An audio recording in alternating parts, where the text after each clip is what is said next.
Okay, this is the start of chapter 13 and it's Shut Your Gaggy.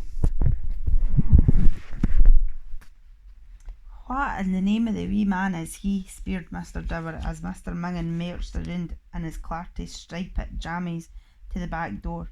Everybody held their feast. Mother's een just about leapt out of her head as Annabel looked like she was about to scraik or boke or baith. "Oh, he's the tink that bides in our shed," said Chloe. Mother repeated, no able to credit it. She glibbered at her husband with black fire in her een. He gawped.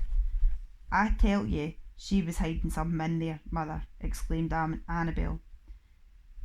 "He wasn't there when I looked," protested Da. "He must have been posed himself into a trool." "What a wonderful woman you are, Mrs Plum," said Mr Dower.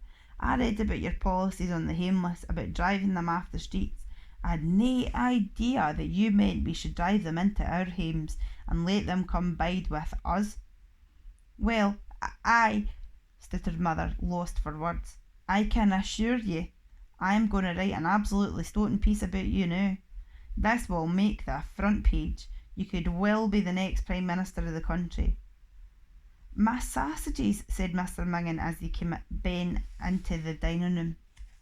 "Excuse me," said Mother, afore putting her hand over her mouth in horror at the guff.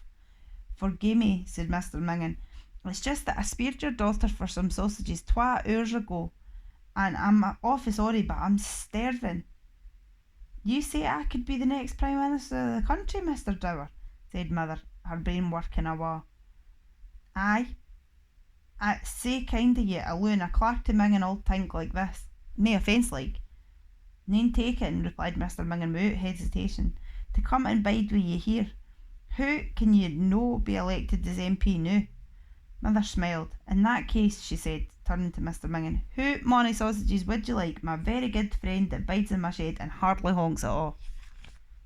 "Nae mair than 9, please," replied Mr Mingin. 9 sausages, coming right up, with poached eggs, bacon, mushrooms, grilled tomatoes, bread, butter and brown sauce on the side, please. "Nae bother, my awfully good and maist loved friend," came the voice from the kitchen. "You honk so bad that I think I'm going to die," said Annabel. "That's not very nice, Annabel," said Mother cantily from the kitchen. "Now come in here and help us, darling, that's a good lass." Annabel ran ben to where she thought she would be safe for the guff in the kitchen. "It reeks just as bad in here," she squeaked. "Shut your geggy," gniped Mother. "Say, tell me, tink," Mr Dower, leaning in towards Mr Mingin afore the guff got to him and bounced him back the way. "Is it just you that stays in the shed?" "Aye, just me. I'm a dug." "The Duchess."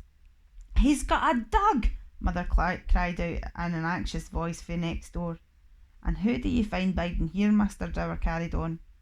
"Braw," said Mr Mingin, "but I hate to say, the service is dead slow and stop." It's the end of the chapter.